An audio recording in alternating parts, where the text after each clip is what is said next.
नमस्कार छात्रों। बीए प्रथम वर्ष भारत का इतिहास प्रारंभ से 1000 ईस्वी तक अपन टॉपिक पढ़ रहे थे प्राचीन भारतीय इतिहास के स्रोत, जिसमें अपन ने भारतीय धर्म ग्रंथ, पुरातत्व संबंधी सामग्री या साक्ष्य, ऐतिहासिक एवं समसामयिक ग्रंथों के बारे में अध्ययन कर चुके हैं। आज अपन अंतिम बिंदु जिससे अपने को प्राचीन भारतीय इतिहास के जानने में सहयोग मिलता है वह है विदेशियों के विवरण, यानी कि विदेशियों द्वारा प्रस्तुत किए गए साक्ष्य जिनके अध्ययन से अपन प्राचीन भारतीय इतिहास के बारे में जानकारी प्राप्त करते हैं, उनका अध्ययन करेंगे।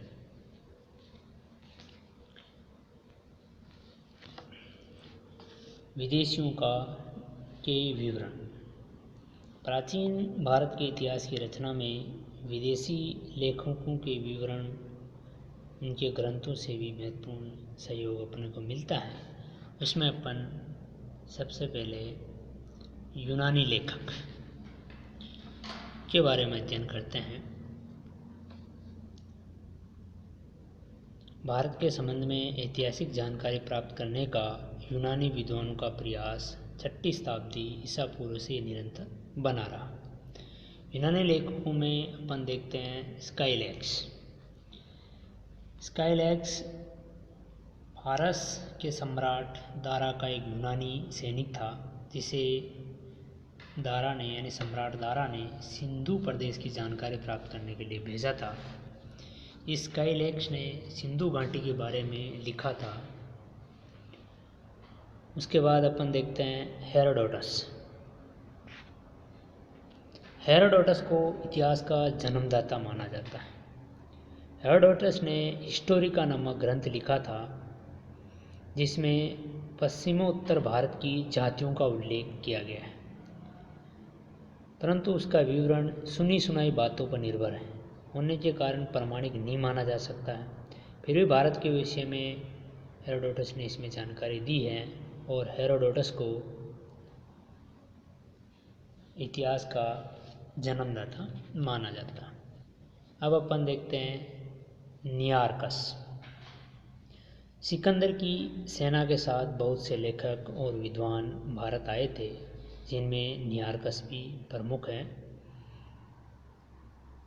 इसने तत्कालीन भारत का विवरण लिखा था, परंतु दुर्भाग्यवश अपन देखते हैं कि इनके द्वारा लिखा गया मूल जो लेख था वह विलुप्त हो गया है।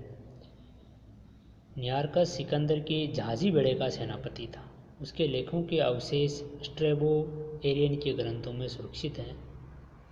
इस प्रकार अपन देखते हैं कि ये नियारकस सिकंदर की सेना में आया था और उसने अपना ऐतिहासिक योगदान दिया है।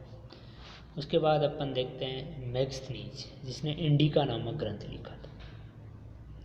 मेगस्थनीज चंद्रगुप्त मौर्य के दरबार में यूनानी नरेश सेल्यूकस का राजदूत था। उसने भारत पर जो अपना ग्रंथ लिखा था उसका नाम है इंडिका ग्रंथ लिखा था उसने, जो उसके प्रत्यक्ष अनुभव पर आधारित था। अब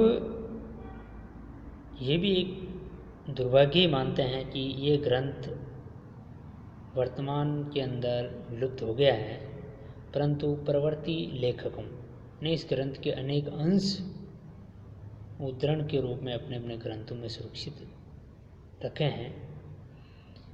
डी मैकस्बी मेगस्थनीज की भांति सम्राट बिंदुसार के दरबार में सीरिया के यूनानी सम्राट का राजदूत था। अब अपन देखते हैं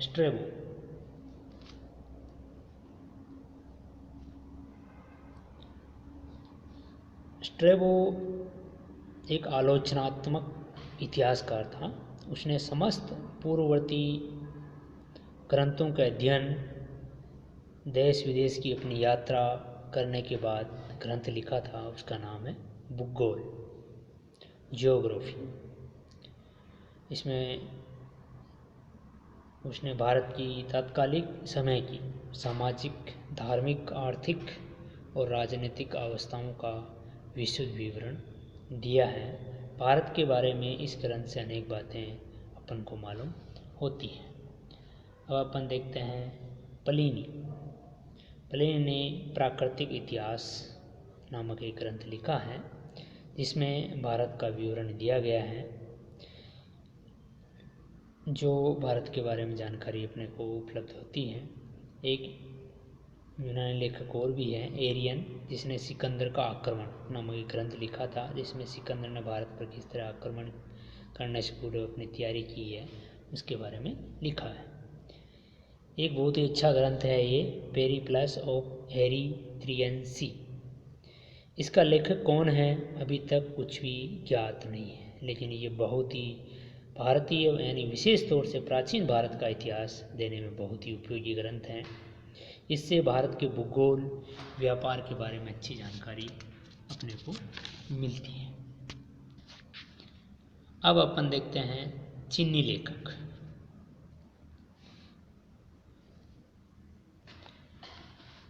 चीन में बौद्ध धर्म के विस्तार के कारण भारत और चीन का संबंध बहुत ही बढ़िया रहा।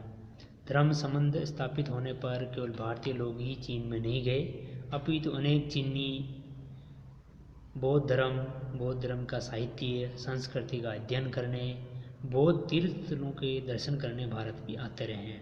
उनमें से कुछ ने समकालीन भारत की राजनीतिक, यहाँ की धार्मिक स्थिति, सभ्यता और संस्कृति का महत्वपूर्ण उल्लेख किया है।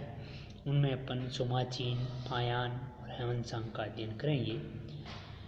सोमाचीन को चीनी इतिहास का पितामह कहा जाता है। ये चीनी इतिहास का पितामह कहा जाता है सोमाचीन को। इसने ईसा पूर्व प्रथम शताब्दी में अपना इतिहास ग्रंथ लिखा था। इस ग्रंथ में उसने भारत के संबंध में बहुत सी बातें लिखी है। अब अपन देखते हैं फायान चंद्रगुप्त द्वितीय के शासनकाल में बौद्ध ग्रंथों का अध्ययन करने के लिए भारत आया था। चंद्रगुप्त द्वितीय के समय में भारत आया था।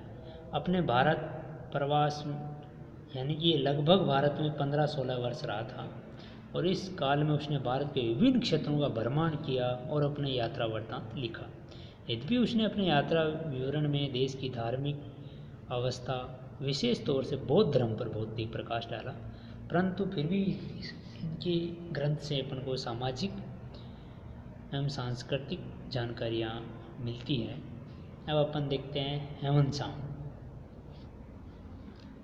ह्वेनसांग सम्राट हर्षवर्धन के शासनकाल में भारत आया था और ये भारत में लगभग 15 वर्ष तक रहा था और इसने बौद्ध ग्रंथों का अध्ययन करने के लिए भारत में आया था।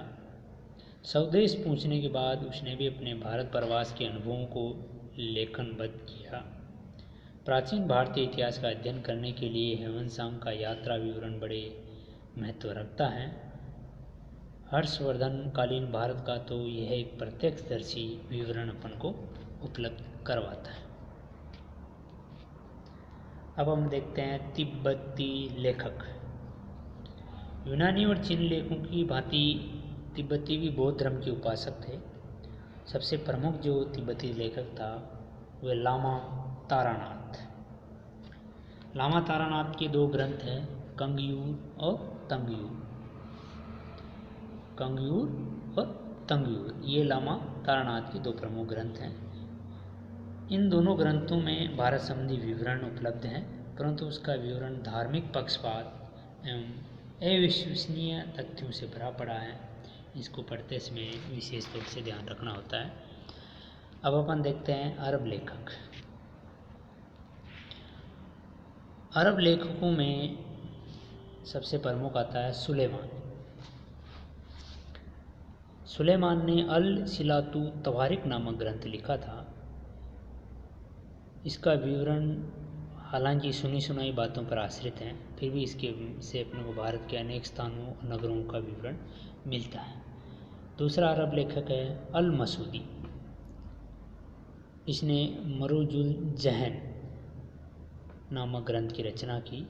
यह एक आलोचनात्मक इतिहासकार था और उसने तत्कालीन भारतीय राजनीति, सामाजिक और धर्म का अच्छा विवरण दिया है।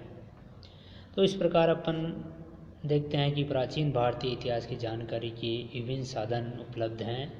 आवश्यकता है इन सभी स्रोतों का स्वतंत्र और तुलनात्मक अध्ययन करने की, जिसके द्वारा हम प्राचीन भारत का प्रामाणिक इतिहास ज्ञात कर सकते हैं। धन्यवाद छात्रों। आज अपन ने पहला चैप्टर फर्स्ट यूनिट का ख़त्म किया है, प्राचीन भारतीय इतिहास जानने के स्रोत, जिनके अंदर अपन भारतीय धर्म ग्रंथ, पुरातत्व संबंधी साक्ष्य, ऐतिहासिक एवं समसामयिक साक्ष्य और विदेशी द्वारा प्रस्तुत किए गए विवरण का अध्ययन किया है। धन्यवाद।